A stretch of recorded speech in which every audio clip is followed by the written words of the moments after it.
What if I told you that this episode of Jujutsu Kaisen is actually completely different from the others?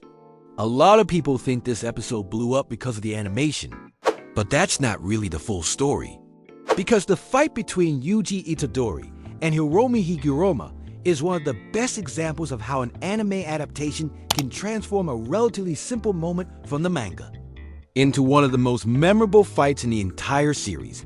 And after this episode aired, people suddenly started calling it one of the best hand-to-hand fights in Jujutsu Kaisen. But here's the crazy part. In the manga, this fight was never considered that special. So what exactly did the anime do to turn a simple fight into something incredible? Let's talk about it. When people talk about Jujutsu Kaisen, there's usually one thing everyone agrees on. The animation is insane. Studio MAPPA has consistently pushed the limits of what modern anime action can look like. Every season somehow manages to raise the bar. So whenever a new episode drops, most of the conversation immediately focuses on the animation, the fluid movement, the insane choreography, and the cinematic direction. But there's a big problem with the way people talk about this anime. A lot of people say Jujutsu Kaisen is carried by animation. But honestly, that argument doesn't really make sense. Because animation alone cannot turn a bad story into a masterpiece. Think of it like food. The manga is the dish. The anime is the seasoning. Seasoning can turn a 7 out of 10 meal into a 9 out of 10 meal. But seasoning cannot turn a 2 out of 10 meal into a 9 out of 10. And that's exactly why the fight between Yuji and Higuruma is such a fascinating example. Because this is one of the clearest cases where the anime didn't just copy the manga, it elevated it. Why this fight is so interesting? In the manga, the Yuji versus Higuruma fight is actually pretty short. There aren't many elaborate fight sequences. Most of the panels focus on dialogue and character interaction rather than long action choreography. Because the real focus of the fight isn't the action, it's the themes. This fight is about two characters who have completely different views on justice. Higuruma used to be a lawyer. He believed in the legal system. He believed that the law could protect people. But after witnessing how corrupt the system really is, he lost faith in humanity. Yuji, on the other hand, represents the opposite perspective. Despite everything he's been through, he still tries to help people, even when the world gives him every reason not to. And this clash of ideals perfectly reflects one of the biggest themes in Jujutsu Kaisen, the cycle of curses. Higuruma and Geto are actually similar characters, like Shiguru, Geto, and Higuruma follow surprisingly similar paths. Both of them started out as good people. Both of them genuinely wanted to protect others, but eventually they chose extreme solutions. Geto wanted to create a world only for sorcerers. Higuruma wanted to enforce justice through brutal punishment.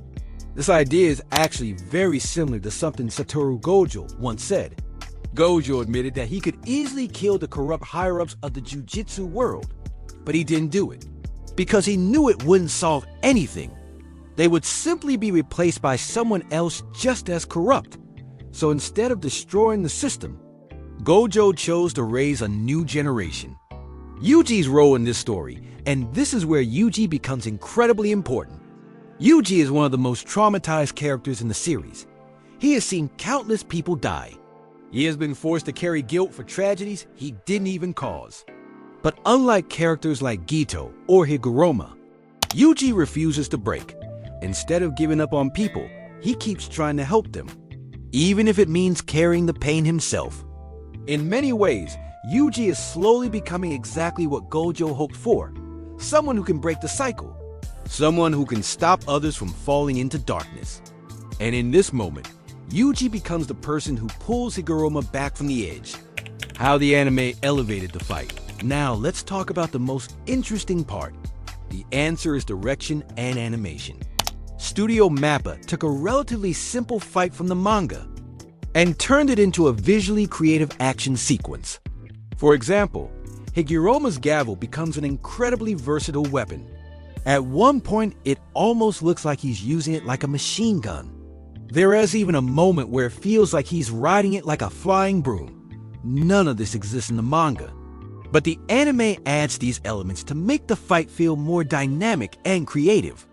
And the result is incredible.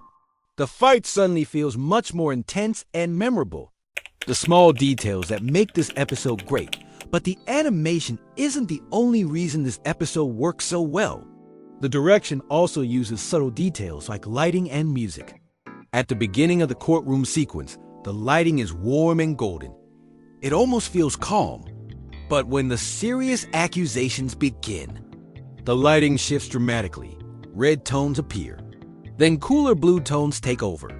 This shift visually reflects the emotional tension between the characters. The music changes as well, slowly building the intensity of the scene. These small details might seem minor, but when combined, they dramatically enhance the storytelling. Why this episode feels different, and that's why this episode stands out so much. It shows that anime adaptations don't just copy the manga, they can enhance it. They can take something that was already good and turn it into something even better.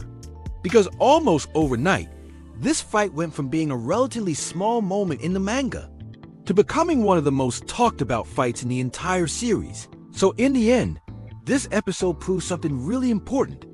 Jujutsu Kaisen isn't great just because of animation. The writing was already strong. The anime simply amplified it. But what do you think? Do you think Yuji versus Higuruma is now one of the best fights in Jujutsu Kaisen? Let me know in the comments. And if you enjoyed this video, don't forget to like and subscribe for more anime analysis.